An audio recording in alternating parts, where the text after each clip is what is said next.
बधाई। हमारा press conference करने का एकमात्र उद्देश्य है आप लोगों के माध्यम से हम सरकार तक अपनी बात पहुंचाना। हमारी नाराजगी है बहुत इस सरकार से। पिछले 1 सालों से हम लोग इसके पीछे पड़े हुए हैं कि ये स्टार्टअप पॉलिसी धरातल पर आ जाए। आपने स्टार्टअप पॉलिसी बना दी है, इसे धरातल पर लागू करना बहुत जरूरत है।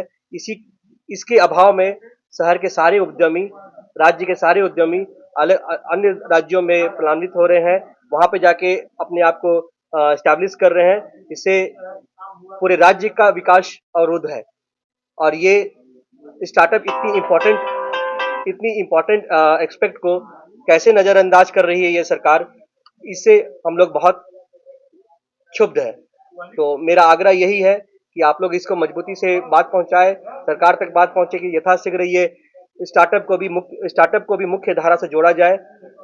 इसकी उद्यमियों को भी एक अलग पहचान दी जाए। झारखंड में इतने अच्छे अच्छे आइडियाज हैं, इतने अच्छे अच्छे उनका विचार है, उनको आगे प्रोत्साहित किया जाए और उन्हें आगे बढ़ने का मौका दिया जाए। और चेंबर हर समय सरकार के साथ और उद्यमों के साथ खड़ा है, दोनों के बीच में एक कड़ी के रूप में काम करता है और करता रहेगा। धन्यवाद। ये प्रेस कॉन्फ्रेंस आज स्टार्टअप दिवस है, 16 जनवरी। जहां तक हम लोग जानते हैं कि प्रधानमंत्री जी ने स्टार्टअप दिवस को लॉन्च किया था कि देश में हर कोने में, हर गांव में एक स्टार्टअप बने। देश काफी आगे बढ़ गया है, लेकिन झारखंड अभी भी स्टार्टअप इकोसिस्टम के मामले में काफी पीछे है। 2017-18 के आसपास में जब मैं भी स्टार्टअप झारखंड में शुरू किया था, तो एक जोश थी, एक गर्मी थी और स्टार्टअप पॉलिसी बनाई गई थी जो कि इंप्लीमेंट भी चल रही थी और 107 स्टार्टअप सरकार ने सेलेक्ट करके उनको बेनिफिट देना स्टार्ट किया था। 2020 के बाद से ये स्टार्टअप पॉलिसी धरातल पे नहीं है, इस पे विराम रख गया है और पिछले 5 साल से हम लोग इस इंतजार में हैं कि उस स्टार्टअप पॉलिसी पर आगे क्या कार्रवाई होगी। युवाओं का भविष्य काफी अंधकार में है, काफी पलायन हो चुका है। लोग आप जान रहे हैं कि दुनिया स्टार्टअप में अपने आप को बहुत गर्व महसूस कर रही है, हर राज्य बहुत आगे जा रहा है, लेकिन यहाँ के स्टार्टअप्स का कोई भविष्य नहीं दिख रहा। जो स्टार्टअप्स थे वो खत्म हो चुके हैं, जो नए स्टार्टअप हैं वो अब यहाँ पे रजिस्टर नहीं करना चाहते हैं। फेडरेशन ऑफ चैम्बर से मैं मनीष और Aditya ji, chairman startup sub committee के, इस प्रयास में है कि सरकार के थ्रू जल्दी से जल्दी इसका एक फिर से रिस्टार्ट किया जाए और युवाओं में एक जोश आया जाए। हम लोग इस पर काफी ज्ञापन भी सौंप चुके हैं और अब जो स्थिर सरकार है उसको लेकर के हमारी ये बहुत आशा है कि जल्दी से जल्दी स्टार्टअप पॉलिसी को और एक इकोसिस्टम को जल्दी से किया जाए। फेडरेशन भी इसमें एक बहुत आगे बढ़ करके यहाँ पर एक इंक्यूबेशन सेंटर भी स्थापित करना चाहता है।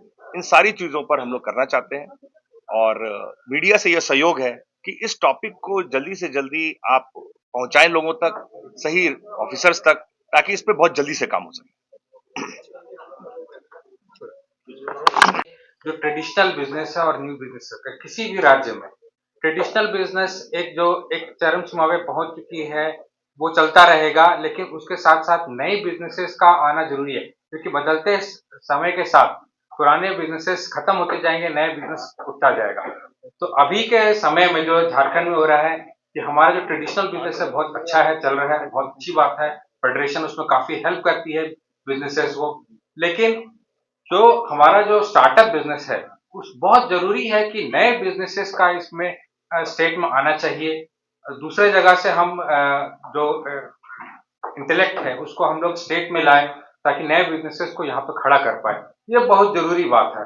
हम लोग ने जब स्टार्ट किया प्योरेज डेली, हम लोग ने कम से कम 20 ऐसे युवाओं को बाहर से लाए जो कि हमारे सॉफ्टवेयर डेवलपमेंट और उन सब में हम लोग काफी काम किए। तो ऐसे बिजनेसेस को डेवलप करना ये बहुत जरूरी है और मैं मानता हूं कि नए बिजनेसेस ही आगे जाकर के एक बड़ा उद्यम बनेगा और पुराने बिजनेसेस का एक टाइम ड्यूरेशन है जो धीरे धीरे वो खत्म होता चला जाएगा। ये आई थिंक फेडरेशन को और मीडिया के थ्रू मैं ये गवर्नमेंट को ये मैसेज देना चाहता हूं कि जो नए बिजनेसेस हैं उनको हेल्प करना इतना जरूरी है आगे राज्य का फ्यूचर के लिए। जी धन्यवाद। 2023